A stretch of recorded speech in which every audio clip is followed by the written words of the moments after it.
네, 반갑습니다. 허브증권 방송입니다. 이번 시간에 같이 볼 종목은 2차전지 관련주, 양극재 대표주자 에코프로비엠 되겠습니다. 에코프로비엠 247540에 해당하는 종목으로, 영상 처음 보시는 분들은 2차전지 관련해가지고 업황이라든지 개별 종목 분석해서 올려드리고 있기 때문에 좋아요, 구독 한번 부탁드리고, 구독자분들께서는 좋아요 한번 부탁드리도록 하겠습니다. 그 삼성 SDI 영상에서도 말씀을 드렸지만, 누구죠? 테슬라가 이제 9월 22일 날 배터리 데이를 하지 않습니까? 9월 22일 날.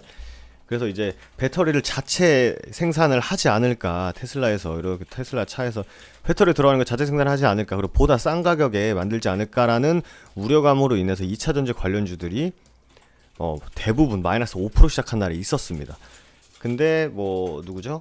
에코프로벤 같은 경우에는 회복을 거의 당일 거의 다 해줬습니다. 거의 해줬고, 지금 거의 이제 2차전지 관련주들이 다 요런 구간이에요. 그러니까 전고점을 강하게 뛰어넘어주고 이 위에서 일정 기간 한 달 반 내지는 이렇게 횡보하는 기간을 갖고 있기 때문에, 말씀드린 대로 테슬라의 배터리 데이를 전후로 2차전지 관련주들의 방향성이 조금 잡힐 것이다 라고 좀 말씀을 드릴 수 있을 것 같습니다. 이거는 뭐 삼성 SDI나 에코프로비엠이나 뭐 포스코 케미칼이나 다 비슷할 것 같아요.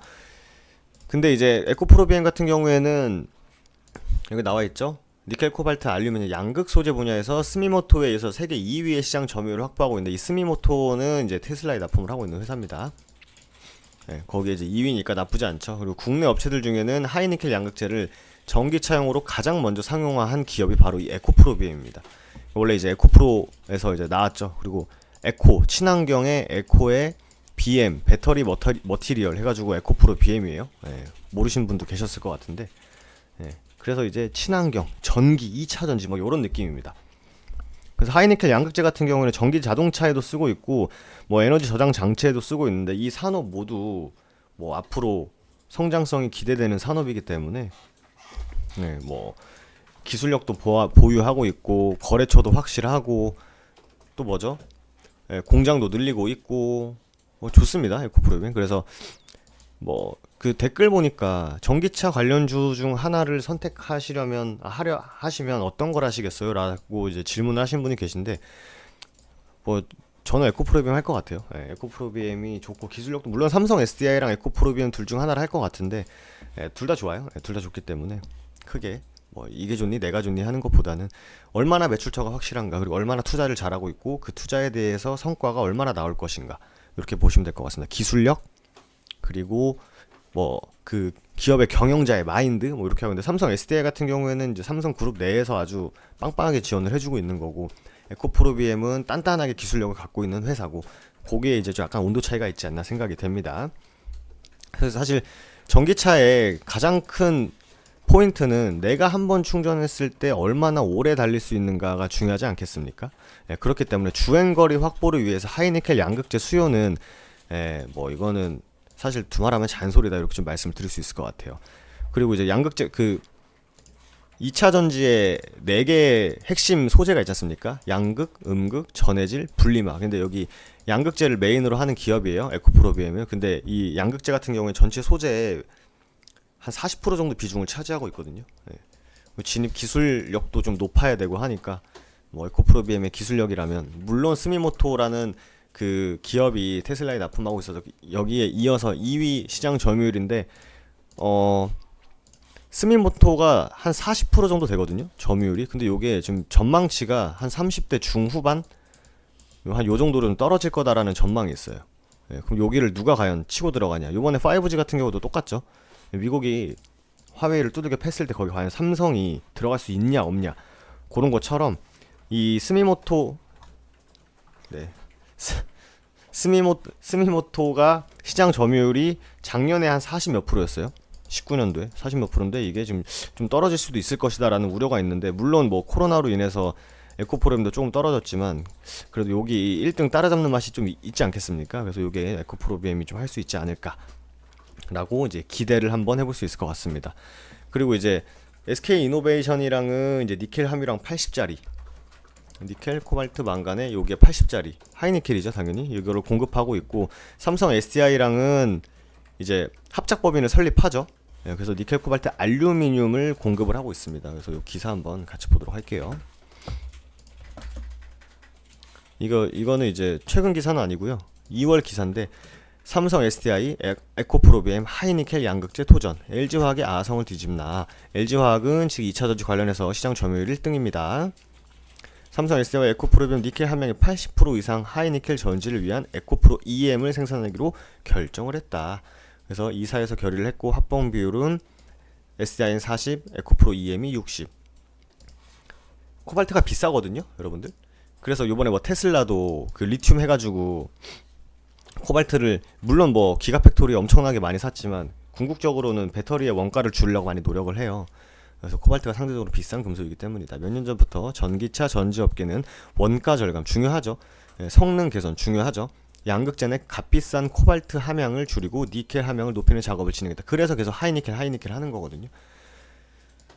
니켈, 코발트, 망간 7, 이 뒤에 숫자가 여러분들 큰 의미가 있는 게 아니라요. 니켈, 코발트, 망간이 이렇게 7, 1이잖아요. 그럼 함의 비율이에요, 이게. 합치면 10대거든요. 그렇게 이해하시면 됩니다.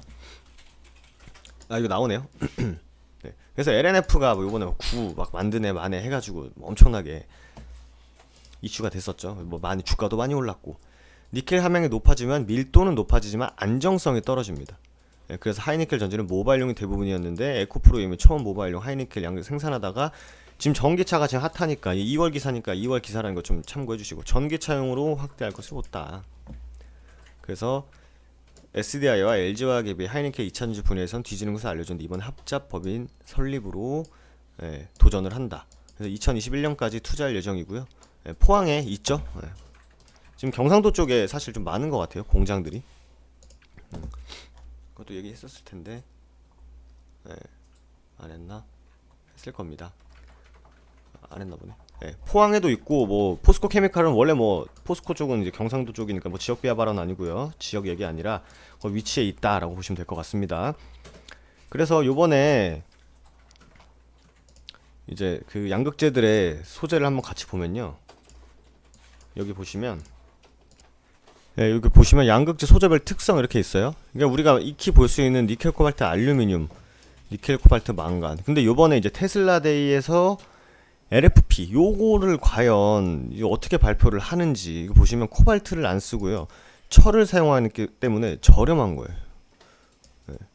그렇기 때문에 그러니까 근데 이제 요거에 비해서는 단점은 하나가 이제 주행 거리가 그렇게 길지 않다는 게 단점을 갖고 있는데 뭐 여튼 그래서 서두에 말씀드린 대로 테슬라 데이 때는 요번에 이제 테슬라에서 어떻게 발표를 하느냐가 우리나라 2차전지 관련 주들의 주가에 영향을 미치니까 그거 한번 보시면 될 것 같습니다. 그래서 경쟁사로는 에코프로비엠이 LNF가 당연히 이제 양극재 하는 회사도 있죠. LNF, 포스코 케미칼, 뭐 코스모 신소재 이렇게 좀 볼 수 있을 것 같습니다.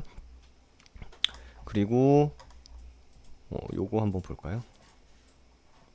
이것도 이제 국내 양극재 생산 능력 전망 이렇게 나와 있는 건데 이건 키움증권을 참고했습니다. 국내 양극재 생산 능력 전망. 지금 이 보시면 어떤 색이 가장 여기 보지 말고 어떤 색이 가장 지금 많죠? 선분홍이 맞네. 약간 분홍색 보면 약간 분홍색이 이렇게 에코프로비엠이다 이렇게 보면 될 것 같습니다. 그래서 양극재 생산 능력은 늘릴 거기도 하고 준비하고 있고 지금 포항에 공장이 있으니까 그거 보시면 될 것 같아요. 그래서 이제 합작 법인을 이제 만들기 때문에 전기차 시장 구조 공장 5 가동률 상승으로 전기차 양극재 출하는 하반기에도 꾸준한 성장세가 이어질 것으로 예상. 이거 다 했던 내용입니다, 여러분들. 다 했던 내용을 정리를 해드리는 거기 때문에 에코프로비엠 모멘텀에 크게 이상이 없다 정도로 결론을 내주시면 되는데 양극재 생산 능력 전망이 2024년 날이 갈수록 에코프로비엠 비율이 큰 걸 볼 수 있습니다. 그래서 기술력도 좋고 그리고 많은 완성차 업체에서도 지금 러브콜을 보내고 있다 말씀드렸지 않습니까? 그러니까 그 테슬라가 만약에 그 배터리를 자기네들이 만들어가지고 자기네들 차에다가 배터리를 자기네들께 껴넣어요. 그러면 2차전지 관련한 회사들은 어디다 납품해? 하지만 테슬라가 이거 선점했다고 해가지고 먼저 들어갔다고 해가지고 다른 완성차 업체들이 전기차 버립니까? 안 버리죠.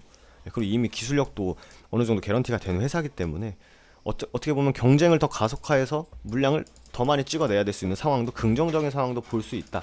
이렇게 해석해도 크게 무리가 없을 것이다 라고 말씀을 드릴 수 있을 것 같습니다. 그래서 양극재 공급은 지속될 것 같아요. 그래서 크게 이렇게 삼성 SDI 마찬가지로 이렇게 노이즈는 크게 없을 것이다.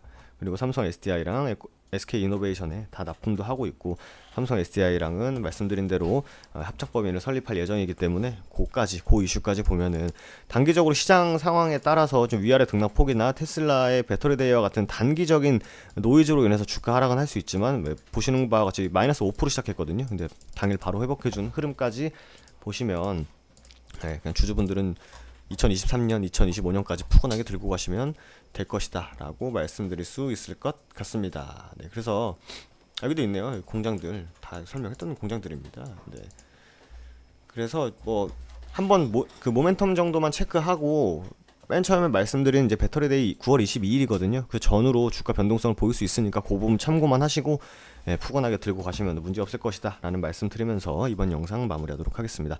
저는 그럼 또 다음 2차 전지 관련한 영상에서 인사드릴게요. 감사합니다.